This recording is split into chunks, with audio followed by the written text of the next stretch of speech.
Hello, welcome to Libra Philippines. So ito reading natin for Libra, Sun, Moon, Rising, Venus, Jupiter, Libra. Take only what resonates.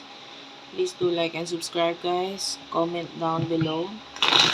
Kahit po heart-heart lang, smileys, malaking bagay yun sa akin.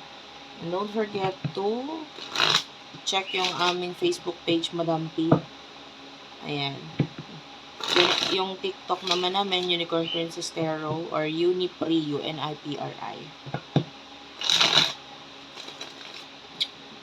Paki-follow nyo rin ako doon, guys, sa aking banda, guys, na Sibol. Meron kaming bagong ni-release na song. Tignan nyo na lang sa aming Facebook page, Sibol, or Bandang Sibol, para mas ma-search mo siya. May sinabunutan ako doon sa aming kanta na yon, kaya sana makita nyo. Pwede rin naman doon sa aming isang YouTube channel, Madam PTV. Yan. Para mapanood mo yung pinaka-music namin na yun, music video. Let's start. Six of Pentacles, Page of Cups, Cancer, Scorpio, Pisces, Taurus, Virgo, Capricorn. Main energy. Masyado ka mapagbigay. I mean, alam na natin yan. You are a Libra. Masyado ka mabait, mapagbigay.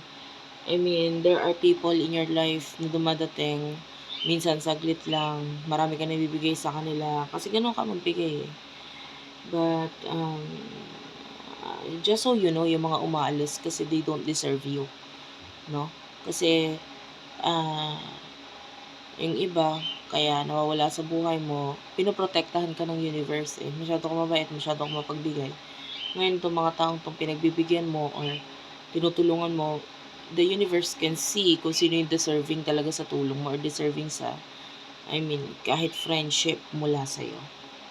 And then you do have here the Seven of Wands. I can see you pushing yourself. No, may mga bagay kang inaalam, inaaral, and pinupush mo yung sarili mo matutunan itong mga bagay na to. There are things in your life na dapat mag-end or gusto mong i-end to start fresh, start new beginning. Pero ending for now is seems like impossible for now, no? Itong mga endings na ito. So, sino yung person na nakakonect mo pagdating sa love?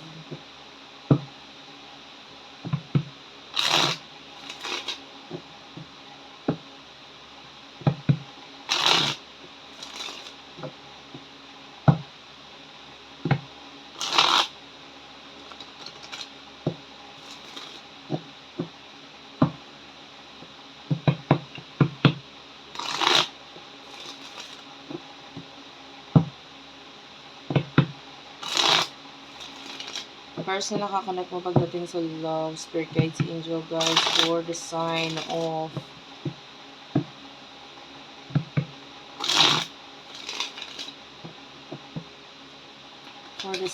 Libra, please, Sun, Rising, Venus, Jupiter, Libra. Knight of Cups. Oh wow, this person loves you. Ito person to is someone who is stable. I feel like this person mahal ka niya, willing to give you. Ito person to is like a friend, best friend, kind of energy. Strength card is here.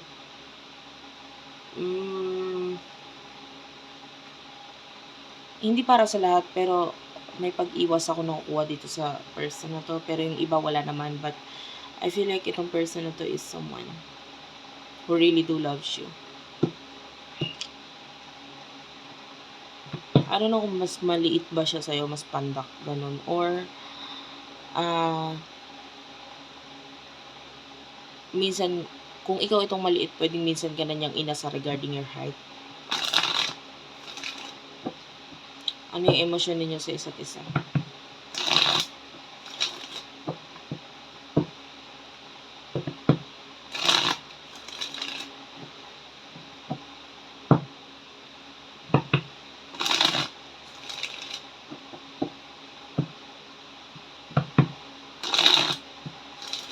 Okay. Three of Swords.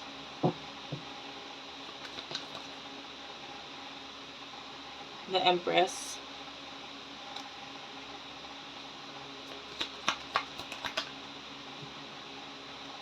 Eight of Swords. Nine of Wands, and Ten of Wands. I feel like you're broken-hearted right now, or sa connection ninyo is nasaktan ka niya.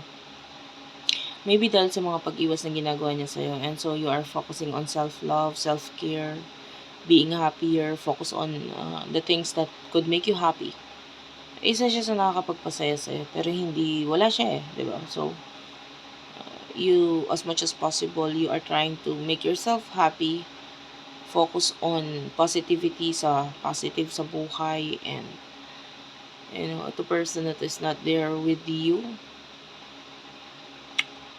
Eight of Swords, nakikita natin itong person na to as could be stuck in a situation na hindi niya basta-basta pwedeng bitawan or let go or alisan.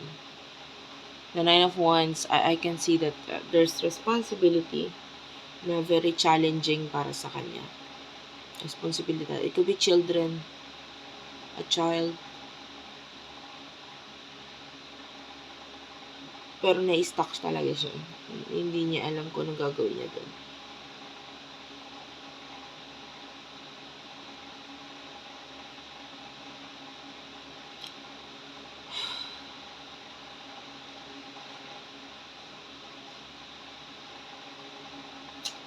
Hindi lahat din, pero may nakita ko yung iba sa inyo pwedeng in the past, nag-take advantage siya sa'yo.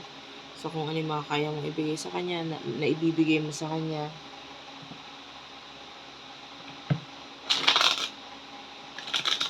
What will happen in your future for the both of you?